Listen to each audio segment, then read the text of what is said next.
This is another podcast from Alpha Business Media. Welcome back to the Deep Dive. We've got quite a few sources in front of us today, all zeroing in on agriculture in Nepal. That's right. And our mission for this deep dive, well, it seems pretty clear. We need to unpack what these sources say about the huge challenges Nepal's farmers are facing because of climate change. But just as crucial, we need to look at this proposed strategic shift, moving towards climate-smart crops. The sources frame it, interestingly, not just as defense, but as an economic offensive. Yeah, an economic offensive to secure food supplies and farmer incomes. It's a strong framing. It is. And these sources you've pulled together, they include research analysis, reports. Yes, some pretty detailed analysis and official reports, too. And taken together, they paint this picture of Nepal's agriculture, which, let's remember, is the backbone of their economy, supports most of the population, Right. entering 2025 facing what they call unprecedented climate uncertainty. The forecasts suggest, well, a lot more extreme weather, more intense, more frequent. Okay, let's really dig into that. What makes Nepal's farming scene so vulnerable right now? Why Nepal specifically? Well, according to these sources, it's a combination of geography and socioeconomic factors. Nepal ranks really high on global climate risk lists. How high are we talking? It's cited as the 10th most affected country historically in the Global Climate Risk Index. And looking forward, the ND Gain Index puts it at 44th for vulnerability. That index, it measures susceptibility and readiness to adapt. So it's been hit hard already, and it's considered quite vulnerable going forward. Yeah. What are the specific drivers? Okay, several big things. First, the landscape itself. It's mountainous, very fragile, steep slopes, Prone to landslides, I imagine. Exactly. And the heavier, more unpredictable rainfall that climate change brings just makes it worse. Wipes out farmland, roads, everything. Wait, topography. What else? Second, the glaciers up in the Himalayas, they're melting faster because of warming, creating these unstable lakes, glacial lakes. If the natural dam holding one back breaks, you get what's called a GLOF, a glacial lake outburst flood. GLOF. Heard of those. Catastrophic, right? Absolutely devastating. A massive wall of water rushing down, taking out villages, fields, everything downstream. Prime agricultural land often lies in those valleys. So the physical environment is becoming actively more hazardous. Precisely. And then there's the water, the monsoon. Agriculture there is overwhelmingly rain-fed. Something like 75% of farmland depends on the monsoon rains. And those are becoming unreliable. Increasingly so, according to these projections. You might get periods of drought, not enough rain when crops need it, followed by absolute downpours causing floods. This unpredictability hits hard when your whole system relies on seasonal consistency. That sounds like a nightmare for farmers trying to grow the basic food crops. It is. And this is where, like you said, it gets really interesting. Nepal heavily relies on just a few staples: rice, wheat, maize. Big three. Yeah. And the analysis shows these specific crops are super sensitive to exactly the kind of climate shifts Nepal is seeing. Temperature swings, erratic rainfall. How sensitive? Do the sources give us numbers? They do get quite specific. One example cited is rice.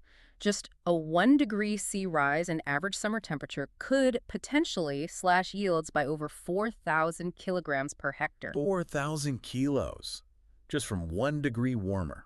4,183 to be exact. It's a huge potential loss. Really puts the risk into perspective for a rice-dependent country. Wow. Yeah, it does, especially when you add in the unpredictable rain you mentioned. Too little, too much. Exactly. It adds up to significant ongoing losses for the main food sources. And this is already having national-level economic consequences, isn't it? The sources mentioned something about rice imports. They did, and it's quite telling. Nepal used to export rice. Now it's a net importer. Yeah. Needs to bring rice in just to feed its own people. That's a major shift. And the sources link this directly to stagnating yields at home made worse by climate impacts. They present it as proof that the old way, the traditional model, just isn't working anymore. It's a systemic crisis. So, translating this down to the ground level, what does this mean for the actual people, the farmers, the majority of the population? That's where the human cost is most stark. Most farmers in Nepal are smallholders. Tiny plots, often just farming to feed their families, maybe sell a small surplus. Subsistence level basis. Or semi-commercial, yeah. Yeah. They have very, very limited buffers, very little savings or resources to cope when a crop fails due to drought or flood. So it's not just lost income. No, it's far more basic. It's a direct threat of hunger, malnutrition. being pushed deeper into poverty. It's existential for many families. And there's a gender aspect highlighted too, right? Yes, a really important point they make. More men are migrating for work, often leaving women to manage the farms. So women are increasingly the farmers. They are, but they often face extra hurdles. Less secure land rights, maybe harder access to credit, technology, even just agricultural advice or training makes them especially vulnerable. But also potentially key to solutions. Absolutely. The sources stress that despite these barriers, women are often the ones innovating on the ground. They're key agents of adaptation, figuring out ways to cope. Okay, so let's sum up this first part. The picture the sources paint is urgent. Nepal's current farming model, sensitive crops, vulnerable smallholders, fragile environment, it's just not compatible with the changing climate. Fundamentally incompatible, yes. It needs more than just tweaks. It needs a whole strategic shift. That's the clear message. Incremental changes won't cut it. A pivot is needed. Right, so let's pivot ourselves. Let's move from the problem to the solutions laid out in these sources. It's not just about defense, but finding crops that can actually, thrive. Exactly. And the sources really focus on this idea of reviving local superfoods. Going back to indigenous grains. Yes, crops that have been grown there for centuries but maybe got sidelined by rice and wheat. They spotlight millets, buckwheat, and amaranth. Okay, millets first.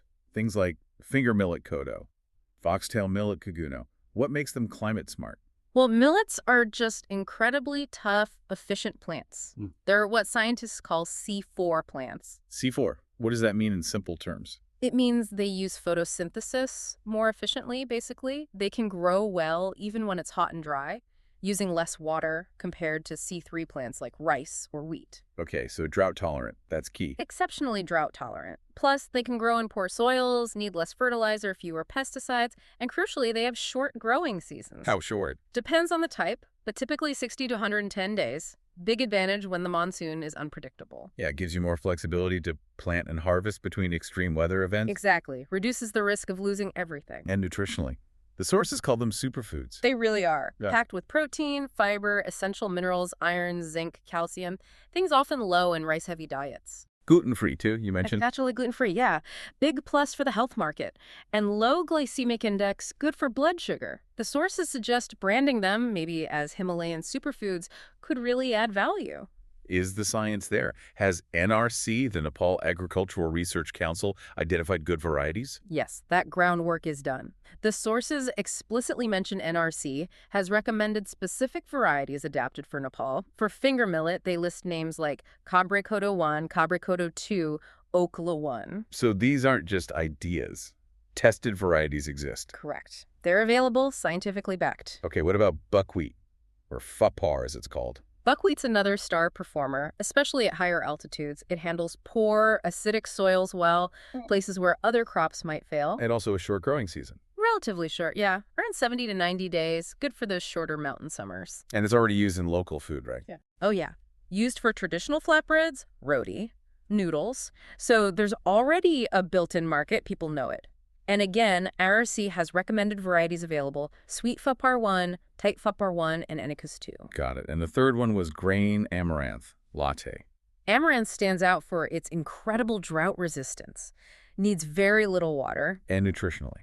It's a powerhouse. High protein, and importantly, its complete protein has all 9 essential amino acids, which is rare for plants, especially rich in lysine and iron, too. NRC variety available for that, too. Yep, they mention Ramachapahario latte is registered. You know, the sources have this comparison table. It really lays out the benefits side-by-side: resilience, nutrition, growing needs. It hammers home that the answer might lie in Nepal's own backyard, its agricultural heritage. That's precisely the point. Supported by modern science, of course. Yes. Nepal has this portfolio of amazing indigenous crops. Resilient, nutritious, scientifically validated, perfect for the changing climate. The challenge isn't finding the crops. It's making the switch happen. Exactly. Enabling that transition. Which brings us neatly to the economics. The sources keep talking about guaranteed income. How can switching to these, frankly, less common crops provide guaranteed income? How is that an economic offensive? This is where the market analysis in the sources gets really revealing. The surprising thing, perhaps, is the existing demand. Nepal is already importing a lot of millet. Really? Importing millet? Significantly. Millet imports grew around 14.6% annually between 2009 and 2019. Wow. So the demand is already there. It's just being filled from outside. Precisely. The sources use this metric, the Trade Specialization Index. For Nepalese millet, it's netted to 0.992. Okay, what does that number mean? It ranges from Medica 1, meaning you only import, to +1, meaning you only export. So Medic's 0.992 is very close to Mega's 1. It screams that domestic demand massively outstrips local supply. The market's wide open, dominated by imports. So farmers switching to millet have a ready-made market waiting. A virtually guaranteed market, yes. That's the import substitution opportunity. They don't need to create demand from scratch. They can displace imports. This is huge for reducing farmer risk and key to that guaranteed income idea. Okay, but selling raw grain isn't always the most profitable route, is it? No, definitely not. And that's why the value-added part comes in. The real money, the significant income boost, is in processing these grains. Into what kinds of products? Think health foods. Gluten-free flours, breakfast cereals, snack bars, muesli. Targeting that growing health-conscious consumer base, both in Nepal and maybe for export. What about traditional uses? Absolutely potential there too. Traditional drinks like tongba or roxy, made from millet, market them as premium, authentic cultural products, tap into tourism, niche export markets looking for unique stuff. And branding is key for that premium feel. Essential. That Himalayan superfoods idea isn't just fluff. It signals quality, origin, health, eco-friendliness. It helps justify a higher price point.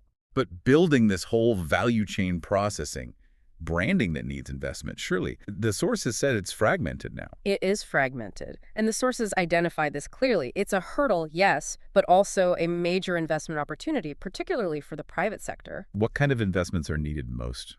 Critical need for post-harvest infrastructure, better storage to cut losses, processing facilities, mills, extruders for snacks, bottling plants for drinks, things to turn raw grain into higher value goods. Anything else? Quality seeds, investment needed in reliable seed supply systems, maybe partnerships between private companies and NRC to scale up production of those certified varieties. Branding and packaging investment is also crucial. And technology. Yeah, the sources mention ag tech platforms, digital tools to connect farmers more directly with buyers, processors, improve transparency, cut out middlemen, get more money back to the farmer. There's another table in the sources, table 2, showing potential price increases from processing. Some are like 2x, even up to 8x compared to selling raw grain. Right. That shows the scale of the incentive. It's significant. So the economic argument seems solid. There's existing import demand, huge potential from value addition, and clear areas needing investment. Exactly. The market's ready, the processing unlocks profit, and the investment roadmap is fairly clear. Okay, so we have the crops, the science, the market case. How is this transition actually being supported? Are there systems in place? And crucially, is it actually working for farmers on the ground? Well, Nepal does have an institutional setup. There's the Ministry of Agriculture, MOSAIL for policy, NRC for the research and varieties we talked about. Right. And international players are involved. World Bank, Asian Development Bank, ISOMOD, supporting various climate resilience projects. Things like ADS, PMP, GRAPE, CSA, IOIP are mentioned. Lots of acronyms. And financial help. Loans, insurance. On paper, yes. The sources mention subsidized loans, maybe 3–4% interest. Crop insurance with big government subsidies on the premiums, up to 75% to cover weather risks. Grants, too, for tech like drip irrigation or polyhouses, those small greenhouse tunnels. That sounds pretty good. A decent support structure, but I sense a but coming. So sources talk about an implementation gap. Yes, and this is a really critical finding. There seems to be a major disconnect between these policies and programs and whether they actually reach the small farmers who need them most. Why the gap? What's blocking it? Several things are highlighted. Cumbersome bureaucracy, just navigating the system to get help is hard. Lack of transparency in who gets what. Sometimes political influence plays a role. Okay. Collateral needed for loans. Small farmers often don't have the land title or assets required. And sometimes just a lack of information in remote areas. Farmers might not even know these programs exist or how to apply. So the money and support might be there, notionally, but it's not getting delivered effectively or equitably on the ground. That seems to be the core issue highlighted across the sources. Inefficient delivery hinders impact. That's really frustrating.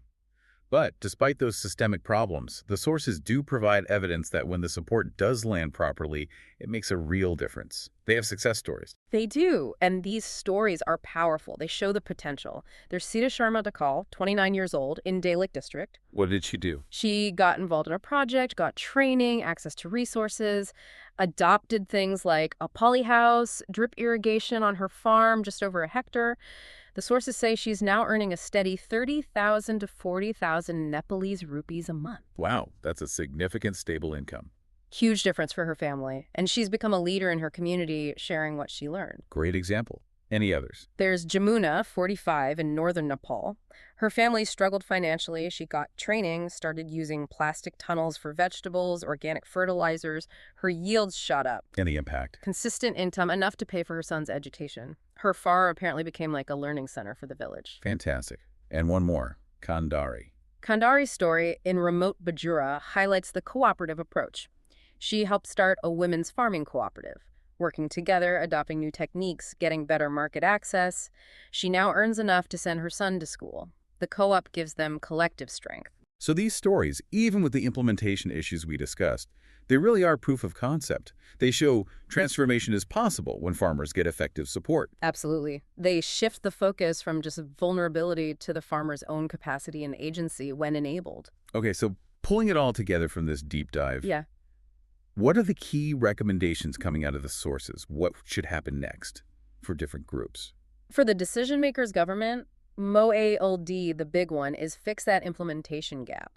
Make accessing finance and subsidies much, much simpler. Maybe a digital portal, a one-stop shop. Makes sense. Invest public money in that post-harvest infrastructure, warehouses, processing units specifically designed for these alternative crops, not just rice and wheat. And support the knowledge side. Definitely. Boost funding for NRC, get more resilient varieties out faster. And scale up practical farmer training. Farmer field schools are mentioned as a good model. Plus, launch that Himalayan superfoods brand campaign to build demand. What about recommendations for farmers and their cooperatives? For individual farmers, the advice is diversify gradually. Don't switch everything overnight, but start dedicating some land to millets, buckwheat, amaranth. Spread the risk. And for the co-ops? Form stronger, more business-focused cooperatives, better bargaining power together for buying inputs, maybe sharing equipment, and definitely for selling their produce. And look into doing some primary processing within the cooperative to capture more value locally. And finally, for investors, agribusiness. Where should they look? Big opportunities highlighted in processing. Setting up facilities for those gluten-free products, snacks, drinks. Partnering with NRC on seed production is another key area, and developing those ag tech platforms connecting farmers to markets. So the overall conclusion from the sources seems to be, yes, the climate challenges are serious, daunting even, but they also represent this unique moment and opportunity. Exactly. They frame it as a chance for real transformation. If Nepal makes this strategic pivot to its own resilient indigenous crops backed by science, good policy, private investment agriculture could shift. From being a source of vulnerability to becoming an engine for sustainable development, for food independence, for real economic prosperity for millions of farmers. It's a proactive vision. Moving from defense to offense, as they put it. Precisely. Which leaves us, and you the listener, with a final thought to chew on from these sources. For farmers in Nepal staring down the barrel of weirder weather, more heat, unpredictable rains, maybe the best way forward isn't just fighting the climate change effects on old crops. Maybe the real path to that guaranteed income, that security, lies in embracing the crops that nature itself seems to favor now. Could this approach, leveraging indigenous resilience with smart market strategies, be a blueprint for climate adaptation that resonates far beyond Nepal?